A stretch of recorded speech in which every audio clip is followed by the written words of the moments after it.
All right, Mr. Brown, are you gonna watch out? I'm gonna let Violet out. There she comes, here she comes. Happy 4th of July. One of our favorite days of the year. We're glad to be back home. Oh, taking a puppy. We're glad.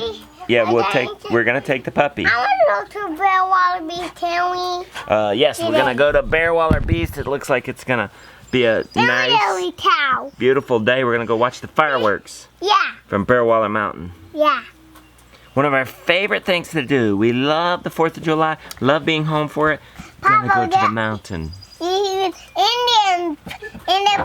What if Royal fall off a car? Oh, she won't. He won't. Who? Laurel, are you going with us?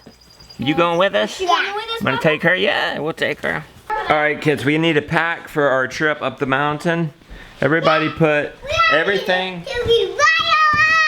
Everybody put what we need to bring on the table. Gideon, we're not taking a chair. Because we have to hike it a mile up, dude. On a crazy trail. So, pack minimal.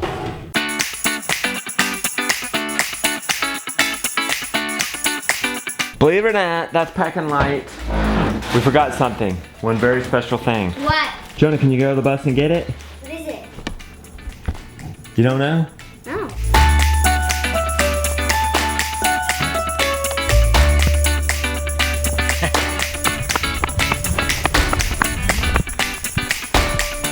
One last thing. How could we forget? Now we have to find a way to distribute all that. 6 people hiking 1 mile uphill, and then we gotta hike a mile back down.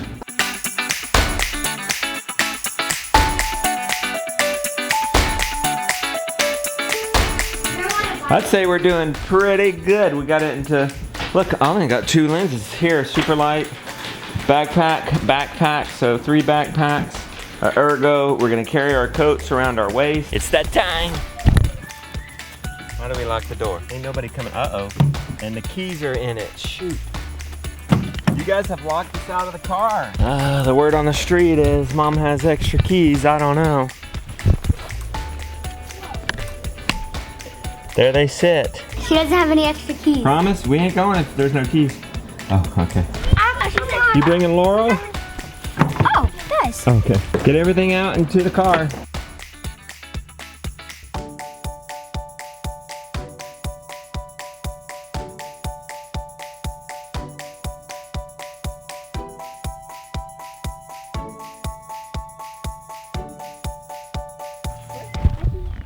In John Steinbeck's classic books, Travels with Charlie, he noted that on his 3-month journey to discover America, he wanted to find out what he was really writing about that he loved so much.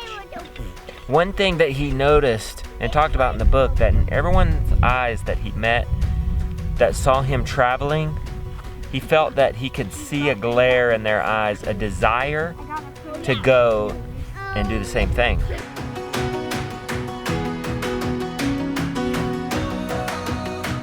We also had that glare, that itch, that desire. After years and years and years, finally Rebecca asked, what would I do if I wasn't afraid? and we set out to do it. And we took out a 10-month journey to discover America. One thing we didn't talk about on our daily YouTube channel, we wanted to save a story for the documentary. Something that wouldn't have been out beforehand, before that movie was released. And that story was our search for a place. We wanted to keep an open mind, like somebody who's been raised in a religion, finally, as they age, they need to make it their own. That's what I needed to do with this land I had been on for generations.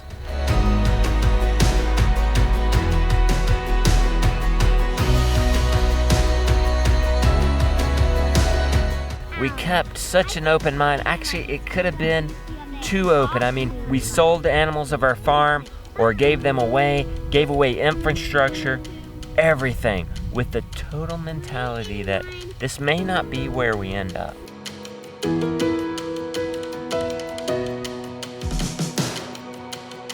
When we traveled America with such an open mind, we saw absolutely beautiful landscapes. It varied from tropics to tundra to desert. We saw farmed buffalo, wild horses, massive sustainable chicken farms, progressive homesteads, rebellious urban production. One thing that really stood out to me as we traveled, the places we went. And not just farmers, but the places we visited. These people were giving more than they ever took. These people had found contentment, whether it was minus 60 in Minnesota or 3 inches of rain in Arizona. Nobody was moving. Unlike Steinbach's experience, where he saw America longing to move and to travel and discontent, I saw an America that was content and happy where they are and what they were doing. Visiting these humble farmers, I saw a gleam in their eye to change the world one plant at a time.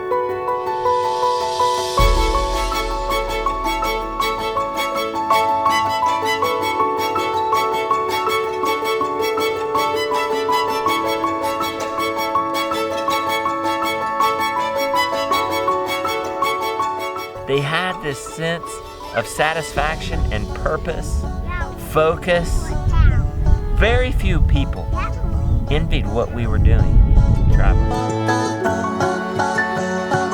After seeing all the variety that America has to offer, I realized we really liked our 4 seasons. We liked our woods, we like our humidity. We like our mountain. We like our mountain. Colorado mountains may be able to swallow it up, but this mountain has wisdom over those youngsters. It's got a huge clearing. It's got a huge clearing, like nothing else. I think it was the underlying purpose and drive those people have discovered in what they were doing, in working the earth and leaving it better than they found it. I think they had found true purpose, and I picked up on that and said, grow where you plant.